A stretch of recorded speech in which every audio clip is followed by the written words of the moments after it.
Shalom sahabatku yang dikasihi di dalam Kristus Yesus Tuhan kita. Kita berjumpa dengan firman Tuhan yang diperuntukkan untuk kita. Tapi sebelumnya marilah kita berdoa. Damai sejahtera yang melampaui segala akal yang datangnya daripada Kristus Yesus Tuhan kita kiranya menyertai hati, pikiran, perasaan, dan hidup saudara saat ini. Terima kasih Bapa, karena sebentar kami mendengarkan sabdamu. Pakai urapi hambanya, sehingga firmanmu sungguh menjadi bagian kami. Dalam nama Yesus. Amin.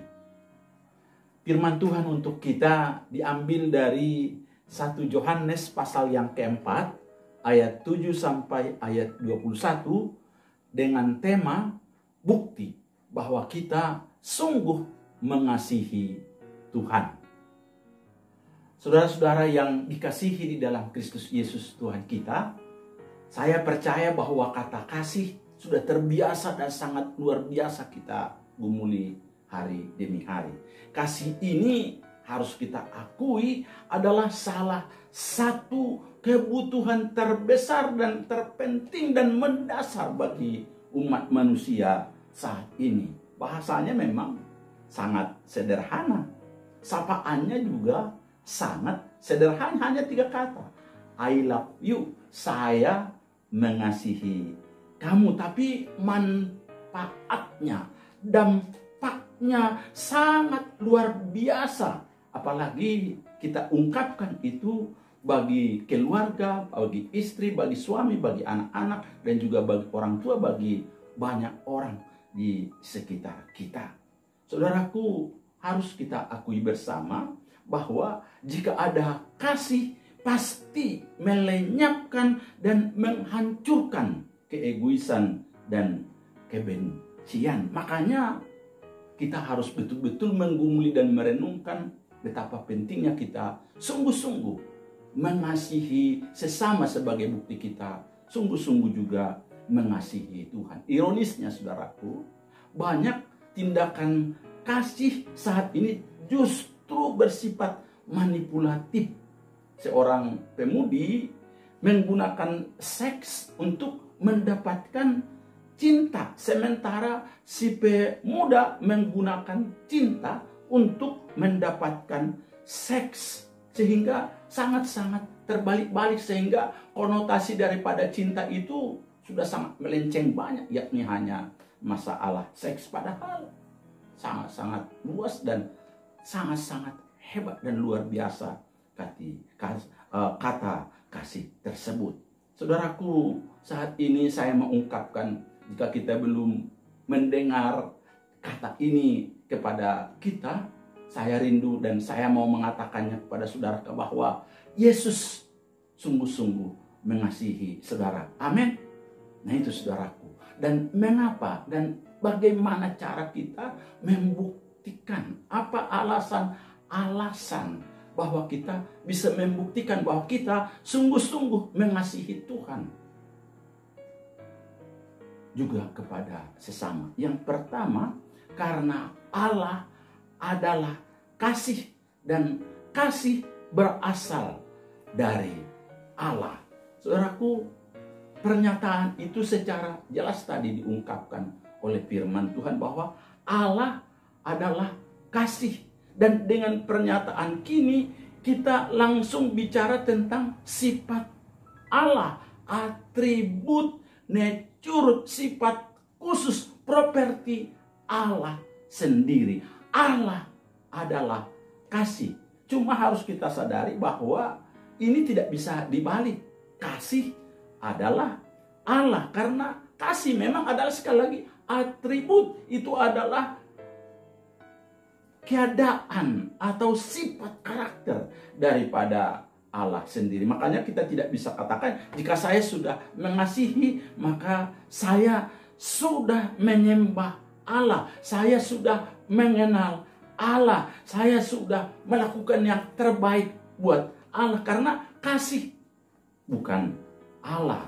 Dan kita tidak bisa memberhalakan kasih, karena kasih memang bukanlah Allah. Tapi sekali lagi, Allah adalah kasih.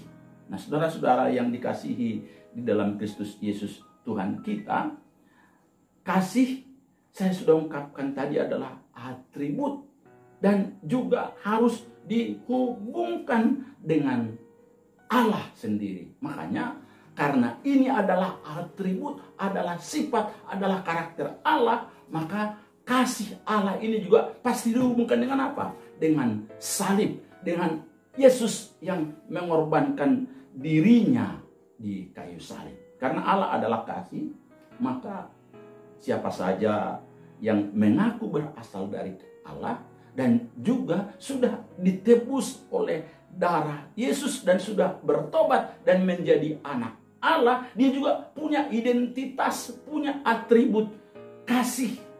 Karena orang yang mengabaikan kasih itu berarti dia belum sebenarnya mengenal Allah dengan sungguh-sungguh. Dan bukti bahwa seseorang itu sudah mengenal Allah, sudah hidup di dalam Allah, sudah mengalami kasih Allah, pasti apa? Mengalirkan kasih.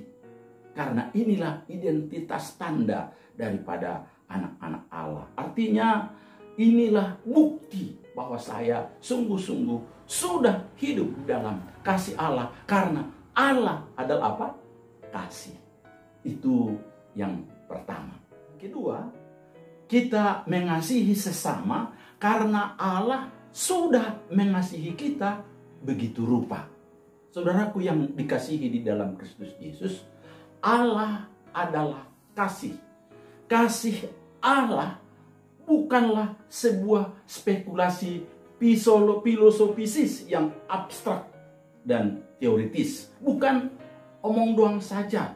Tetapi Allah adalah kasih didukung oleh bukti yang faktual, yakni inkarnasi Kristus Yesus Tuhan kita. Yang saya sudah sebut tadi bahwa kasih Allah itu pasti dihubungkan dengan Golgota. Dalam Yohanes 3:16, ayat yang begitu luar biasa itu, begitu besar kasih Allah akan dunia ini sehingga ia mengaruniakan anaknya yang tunggal supaya setiap orang yang percaya tidak binasa melainkan beroleh hidup yang kekal. Di sini kita melihat bahwa memang benar-benar Allah adalah apa? Kasih. Dan kehebatan kasih ilahi dalam teks kita dalam 1 Yohanes pasal yang keempat ini dipertegas dengan 3 hal. Nah, yang pertama harga yang dibayar itu dalam pasal 1 Yohanes pasal 4 ayat 9b yang berkata, kasih Allah seharga anaknya yang tunggal.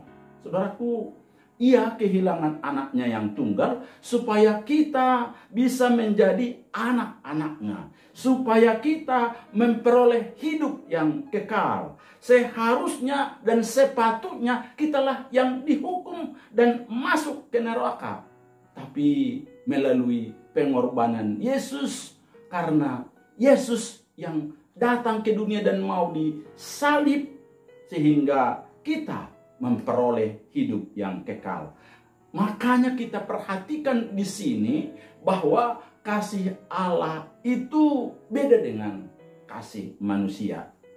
Biasanya saudaraku, kasih manusia itu bersifat hanya untuk dirinya sendiri. Kata yang digunakan itu, aku mengasihi jika karena ia baik, ia beribadah, ia anakku, ia patuh, ia rajin, ia pintar, ia ramah, ia teman dekatku, ia saudaraku, ia semergaku, ia selingkunganku. Pokoknya ada kata apa? Karena atau walaupun. Jadi artinya, saudaraku yang dikasihi di dalam Kristus Yesus, ini sangat-sangat beda dengan kasih Allah yang betul-betul agape.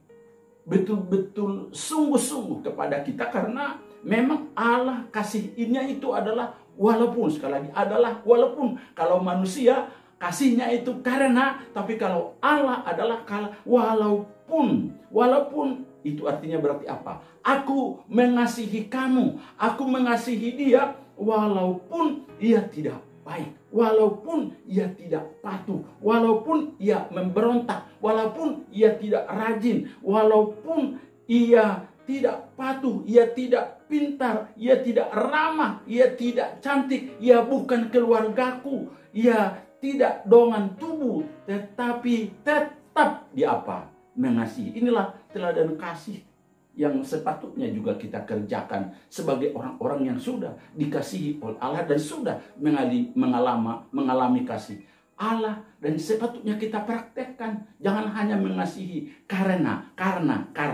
kalau dia baik baru saya baik, tapi seharusnya walaupun dia tidak baik, walaupun dia berbuat jahat, tapi kita tetap mengasihinya. Memang itu tidak mudah, tetapi karena kita sudah mengalami kehebatan kasih Allah, sepatutnya kita juga mempraktikannya.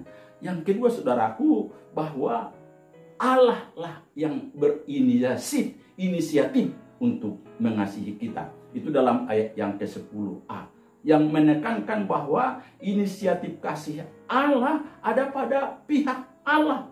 Kalaupun sekarang kita bisa mengasihi, kita bisa mencintai seseorang, mencintai sesama, mencintai orang lain, hal itu hanya dimungkinkan karena kita sudah lebih dahulu menerima kasih yang dari Allah, dari sumbernya, dari Allah sendiri. Tanpa kasihnya sebenarnya kita tidak memiliki apa-apa untuk dibagikan. Makanya di sini ditekankan, saudaraku, hanya jika kita sudah mengalami perjumpaan pribadi dengan Allah, hanya orang-orang yang sudah mengalami kasih Allah lah sebenarnya yang mampu meneladani dan membagikan kasih yang walaupun itu. Sekali lagi, hanya mereka. Kalau tidak, terus terang sangat tidak mungkin. Kehebatan kasih Allah semakin kentara jika kita memang sungguh-sungguh mempertimbangkan siapalah kita ini sebenarnya boleh dikasihi oleh Allah. Padahal kita tahu bahwa kita ini sebenarnya orang yang tidak patut dikasihi, tapi begitu hebatnya Allah mengasihi kita sehingga kita juga patut mengasihi sesama. Untuk itu, saudaraku, saya rindu Anda juga sebagai orang-orang yang sudah mengalami kasih Allah itu, mulailah berinisiatif. Jangan menunggu-nunggu. Nantilah, tunggu inilah, tunggu itu. Jangan. Tapi cobalah kita lakukan, menerobos banyak hal. Sebagaimana Allah sudah lakukan, dia sendiri yang berinisiatif untuk mengasihi kita. Yang ketiga, objek kasihnya. Ini secara jelas diungkapkan oleh firman Tuhan bahwa objek kasih Allah adalah orang-orang yang berdosa. Kata yang kita gunakan, orang-orang yang memberontak, orang-orang yang tidak patut dikasihani, orang-orang yang membutuhkan pendamaian dengan dirinya sendiri. Mereka ini adalah seteru Allah, mereka ini adalah musuh Allah dan berada sebenarnya dalam murka Allah. Tapi justru orang-orang semacam inilah, dan inilah kita, tapi dikasihi oleh Allah, dan inisiatifnya datangnya dari siapa? Dari Allah sendiri. Justru orang-orang yang tidak patut inilah yang menjadi objek, menjadi sasaran kasih Allah, sehingga ia rela menyerahkan anaknya yang tunggal untuk apa? Untuk musuh-musuhnya, untuk orang-orangnya, supaya mereka diperdamaikan, supaya mereka menjadi anak-anak Allah. Betapa luar biasa, betapa hebatnya, betapa indahnya, betapa manisnya kasih Allah itu. Saya rindu supaya kita juga betul-betul tidak hanya mengasihi orang-orang yang dekat, orang-orang yang sungguh-sungguh seide, orang-orang yang hanya dekat dengan pikiran perasaan kita, tapi justru orang-orang yang berlawanan, orang-orang yang sepatutnya menjadi tidak patut untuk kita kasihi sebagaimana Allah sudah melakukannya. Kenapa? Sekali lagi, karena Allah adalah kasih, berarti kita juga anak-anaknya adalah orang-orang yang mengasihi. Yang kedua, karena inisiatifnya dari Allah, maka kita juga sebagai anak-anaknya harus berinisiatif. Dan yang ketiga tadi apa? Kita juga harus makin memperhatikan mereka yang tidak patut dikasihi untuk kita kasih. Yang ketiga, kita mengasihi sesama karena orang lain melihat Allah melalui kita. Sekali lagi, kita mengasihi sesama karena orang lain melihat Allah melalui kasih kita.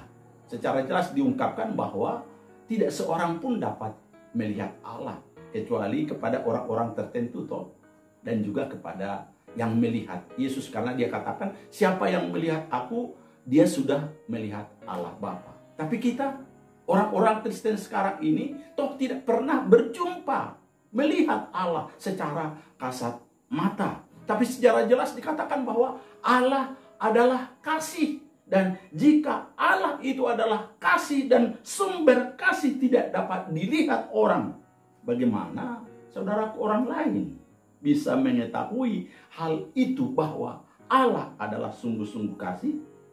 Saudaraku yang dikasihi di dalam Kristus Yesus Tuhan kita, dan memang benar bahwa secara jelas diungkapkan bahwa tidak seorang pun melihat dan pernah melihat Allah dalam Yohanes 1 ayat 18. Tapi secara jelas dikatakan keberadaan Allah bisa terlihat melalui apa? Melalui kasih yang dipraktekkan oleh kita, orang-orang Kristen yang telah menjadi anak-anak Allah, yang telah mengalami, mengenal, dan juga yang sudah percaya, bahkan juga hidup di dalam kasih Allah.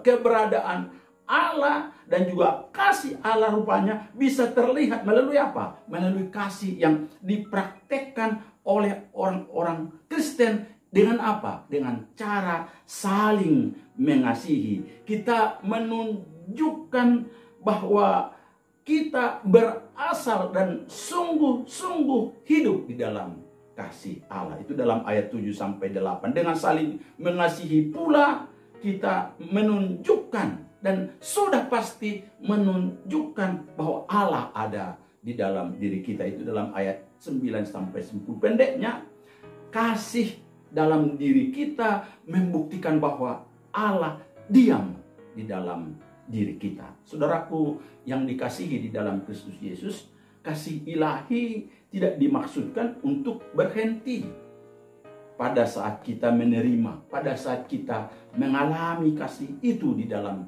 diri kita masing-masing. Kasih itu nature-nya, alaminya juga harus apa? Terus mengalir. Makanya saya senang dengan apa? Kasih Allah itu seperti sungai, dan memang benar seperti sungai terus mengalir dan tidak diam. Makanya orang-orang Kristen itu harus apa? Mengalirkan kasih Allah. Makanya setiap orang yang sudah mengalami kemurahan hati Allah, mengalami kasih Allah, itu harus menjadi orang yang bermurah hati dan juga menyalurkan kasih Allah terus menerus kepada orang lain. Dan hebatnya saudaraku, orang yang terus menerus mengalirkan kasih itu dari hatinya, dari hidupnya, akan makin banyak lagi mengalami kasih Allah, dan semakin bisa juga apa? Dialirkan. Karena memang nature daripada orang-orang yang mengasihi Allah itu pasti terus menerus juga apa? Mengasihi sesamanya. Untuk itu saudaraku, orang yang tidak mampu mengasihi, tidak mampu mengampuni, itu sebenarnya harus dipertanyakan tentang pengalamannya. Sudah mengalami kemurahan Tuhan, pengampunan Allah, dan juga kasih Allah. Dan itu jika seseorang sangat sulit mengasihi dan mengampuni, itu orang tersebut lebih baik dikatakan dia sebenarnya belum pernah mengalami kasih Allah. Tetapi kalau kita sudah mengalami, sudah hidup di dalam kasih Allah dan kemurahan orang lain, dan sudah mengalami betapa hebatnya kasih Allah mengangkat kita dari dosa-dosa, kebejatan, dari kehidupan kita yang tidak sepatutnya, dan sudah mengalami akan anugerah Allah, saya percaya kita juga akan lebih gampang untuk mengasihi sesama sebagai tanda, sebagai identitas bahwa kita adalah apa? Kita adalah orang-orang yang sungguh-sungguh sudah mengalami kasih Allah. Saudaraku, saya percaya kita orang yang sudah mengalami kasih Allah. Untuk itu mari kita buktikan kepada sesama kita, kepada keluarga, kepada istri, kepada anak, kepada suami, kepada kahanggi, kepada donga tubuh, kepada anak buah, dan kepada setiap orang yang dekat dengan kita. Supaya orang lihat bahwa benar Allah itu adalah apa? Kasih adanya. Saudara-saudaraku yang dikasihi di dalam Kristus Yesus Tuhan kita, dalam masa pandemik 19 ini 3M menjadi andalan untuk menghambat penyebaran virus COVID ini berkembang, yakni memakai masker, menjaga jarak, dan juga mencuci tangan. Itu bisa seolah-olah menghambat kasih Allah kepada sesama. Bisa juga kita akhirnya kurang mensalurkan tanda kasih kepada sesama kita, karena kita akhirnya jarang bertemu, jarang bersekutu, jarang bertegur sapa. Tetapi saudaraku, firman Tuhan tadi katakan, kasih yang sempurna pasti apa? Melenyapkan ketakutan. Dan juga itu berarti kasih yang sempurna pasti melenyapkan apa? Keegoisan, dan juga melenyapkan kebencian dalam hidup seseorang. Jadi tidak masalah apakah dalam masa pandemik, dalam masa ini, masa itu, tidak mengurangi apa? Kasih kita, karena kasih yang dalam hidup kita itu justru melenyapkan segalanya yang menghalangi untuk kita betul-betul semakin menyalurkan kasih Allah kepada sesama. Jadi jangan kita katakan bahwa pandemik ini penghambat daripada kasih Allah kepada sesama melalui setiap kita. Justru kita harus berkreasi, berinovasi, mencari banyak cara supaya kita justru makin mengasihi sesama kita. Saya sangat tertarik dengan kata kasih melenyapkan ketakutan. Sebenarnya ketakutan kita juga untuk melakukan yang terbaik bagi sesama, melenyapkan hal-hal yang indah kepada sesama, itu juga dilenyapkan oleh apa? Kasih yang sempurna. Apalagi melenyapkan kebencian, melenyapkan hal-hal yang tidak baik dalam diri kita, karena kekuatan kasih yang mengalir di dalam kehidupan kita. Saudaraku yang dikasihi di dalam Kristus Yesus, mari kita ingat bahwa Allah yang kita sembah itu adalah Allah yang sungguh-sungguh mengasihi kita.